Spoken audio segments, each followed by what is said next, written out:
দেখছেন কলকাতা টিভি, আপনাদের সঙ্গে এই মুহূর্তে রয়েছে আমি অভিক। শুরু করছি সংবাদ সারাদিন। আজ এই গুরুত্বপূর্ণ খবর দিয়ে শুরু করব। এবার খোদ কলকাতা হাইকোর্টে শ্লীলতাহানি করার অভিযোগ। কলকাতা হাইকোর্টের লিফটে শ্লীলতাহানি করা হয়েছে বলেই অভিযোগ।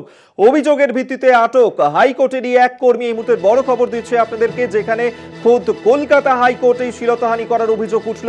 হাইকোর্টের লিফটের মধ্যে শ্লীলতাহানি করা হয়েছে বলেই অভিযোগ। অভিযোগের ভিত্তিতে আটক করা হয়েছে হাইকোর্টের কর্মীকে। ঠিক কি ঘটনা ঘটেছে বিস্তারিত জানবো। পীযূষ কান্তি নাগ আমাদের সঙ্গে টেলিফোনে রয়েছেন। পীযূষ, ঠিক কি ঘটনা ঘটেছে? দেখো, কলকাতা হাইকোর্টের এক চতুর্থ শ্রেণীর কর্মচারী, তিনি আদালতের ভেতরেই কাজ করেন এবং তার নাম গৌতম। তার বিরুদ্ধে অভিযোগ, একজন জুনিয়র আইনজীবীকে তিনি লিফটের ভেতরে মলেস্টেশন করেছেন, অর্থাৎ শ্লীলতাহানি করেছেন।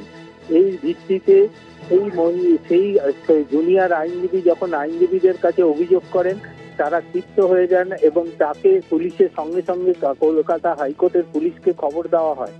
লিখিত অভিযোগ হেয়ারস্ট্রিট থানায় দায়ের করা হয়েছে। কলকাতা হাইকোর্টের পুলিশের পক্ষ থেকে হেয়ারস্ট্রিট থানায় খবর দেওয়া হয়। হেয়ারস্ট্রিট থানার ওসি তিনি কলকাতা হাইকোর্টে আসেন।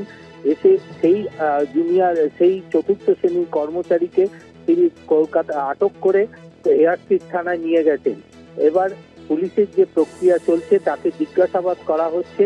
যদিও আইনজীবীদের দাবি, তিনি আইনজীবীদের জেরার মুখে পড়ে, চাপে পড়ে তিনি স্বীকার করেছেন যে লিফটের ভেতরে তিনি ওই জুনিয়র আইনজীবীকে শ্লীলতাহানি করেছেন বলে আইনজীবীরা দাবি করেছে। ধন্যবাদ পীযূষ তোমায়। পীযূষ কান্তি নাগ আমাদের সঙ্গে টেলিফোনে ছিলেন প্রতিনিধি। অর্থাৎ এক জুনিয়র আইনজীবী, তাকে শ্লীলতাহানি করা হয়েছে বলেই অভিযোগ উঠেছে। খোদ কলকাতা হাইকোর্টের লিফটে এই ঘটনা ঘটেছে, যেখানে শ্লীলতাহানির অভিযোগে ইতিমধ্যেই আটক করা হয়েছে হাইকোর্টের ওই কর্মীকে।